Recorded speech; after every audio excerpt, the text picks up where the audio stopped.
chapter 55. When last we left off, Charles Chiltington had walked away, the game's biggest loser. Open it, Akimi said to Kyle. We only have like 40 minutes to figure out how Loblolly and the Dandy Bandits crawled into the bank in 1968. Kyle flipped through True Crime Ohio to the place where Charles had slipped in his bookmark. Well, said Miguel. Chapter 11. The Dandy Bandits burrow into a bank vault.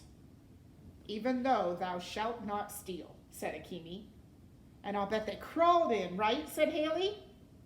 Clever thieves, Kyle read from the book, took up residence in an abandoned dress factory next door to the Gold Leaf Bank. And they spent weeks tunneling from its basement to the bank vault, which, said Miguel, according to these old blueprints I found, was down where the book sorting machine is now. Remember the book sorting machine? They would put the books in places? Okay. That explains the first clue, said Kyle. The book title was Get to Know Your Local Library. Dr. Zinchenko meant we needed to get to know this library. This also explains why she wanted us to read all those Sherlock Holmes books. The Adventure of the Red-Headed League, said Sierra. The story about the robbers that tunneled into a bank from the building next door. Kyle nodded. Dr. Zinchenko told me she had just reread it. I bet that's where she got this whole idea for the whole game. Hey, Charles would have stuck with crawling through sewers like in the video game, joked Miguel. He might have found the Dandy Bandits tunnel before we did. Come on, you guys, said Haley. We need to get back to the basement. I'm coming with you, said Mr. Lemoncello. I just have to see. How does this story end? Clutching the True Crime book against his chest, Kyle led the way down to the stacks. Why are you bringing that book? Asked Akimi. We'll put it on the conveyor belt thing, Kyle explained.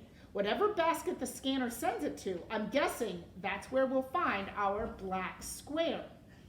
Or our shortcut out of the library. Exactly! As the team trooped down the steps to the basement, Mr. Lemoncello turned to Kyle and said, So, Mr. Keeley, did you have fun this weekend? Yeah. Good. Congratulations. Miss Hughes, it seems you have already won. Akimi sort of blushed. What do you mean? Asked Kyle. In her essay, your extremely good friend wrote, and I quote, I want to see the new library so I can tell my friend Kyle Keeley how cool it is. Aw, you wrote your essay about me? Kyle said. Maybe, mumbled Akimi. Wow, said Kyle, no one's ever done that for me before. Well, no one's ever going to do it again if you blow up our chance of winning this thing. So, can we please stop yakking and find our way out of here? Works for me. Warning, said the calm voice in the ceiling speakers. This game will terminate in 30 minutes. Everybody moved a little faster. Okay, we have 30 minutes to find our way out of the library. Fortunately, when the group reached the basement, the floor-to-ceiling bookshelves didn't start sliding in to make a maze this time. The automatic book sorter is straight up the path, near the far wall, said Kyle. They made it to the conveyor belt. From what I remember from the old blueprints, said Miguel, the vault was right here, in the same spot as the machine. Okay, you guys, said Kyle. Whatever robo-basket this book ends up is probably right on top of the entrance to the tunnel. Here goes everything. Kyle placed True Crime Ohio on the crisscrossing beams. Nothing happened. What's going on? Said Miguel. Why isn't it working? Maybe the book's not heavy enough. Kyle pushed down on it a little bit. Still nothing. They stared, dumbfounded, as the book sitting immobile on the belt. What does dumbfounded mean? Not moving. Well, if they're dumbfounded, they can't believe it. And what's immobile mean? It was not moving. Not moving. Mobile means you move. Immobile means not moving.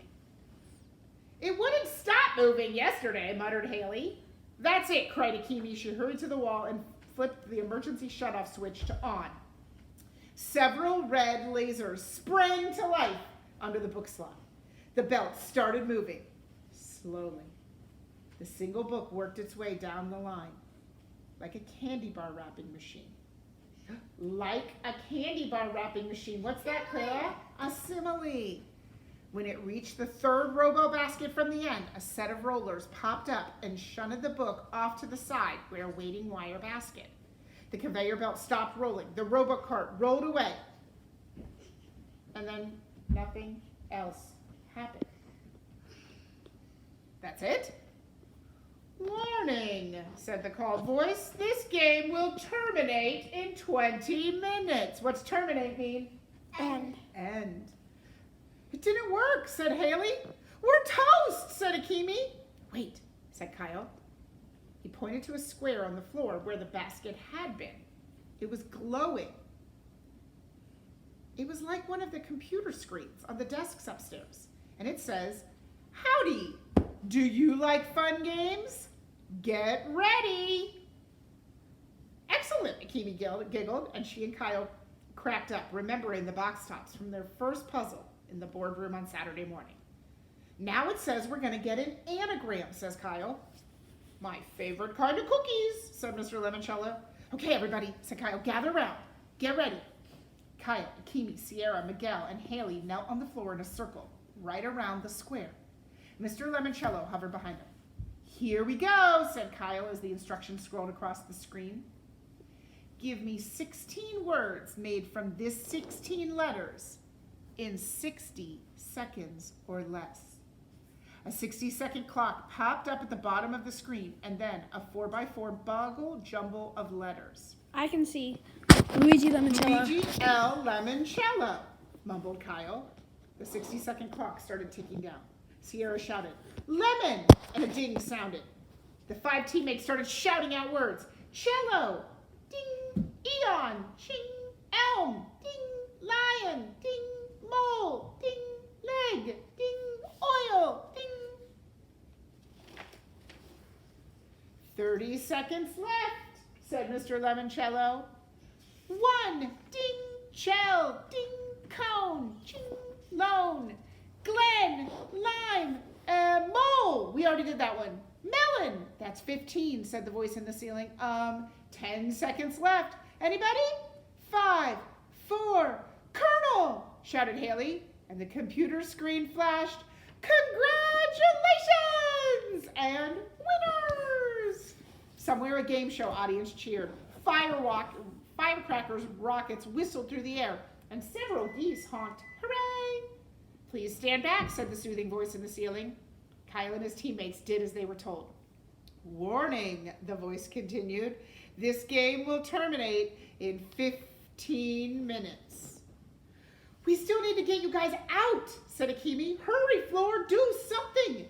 The 8 tiles surrounding the glowing tablet started to glow. First yellow, then orange, then purple. "Our secret square," said Akimi. There was a series of clicks, and the tiles began folding themselves up and retracting into the floor. What's retracting mean? Digging. Going down into the floor. They were opening up like an origami trap door. So it's like a trap door in the floor, and they're opening or folding up. Mr. Lemoncello peered down in the hole. "Look," said Haley, "there's steps." My, Dr. Zinchenko has cleaned things up since Mr. Loblolly was here." "Of course she did.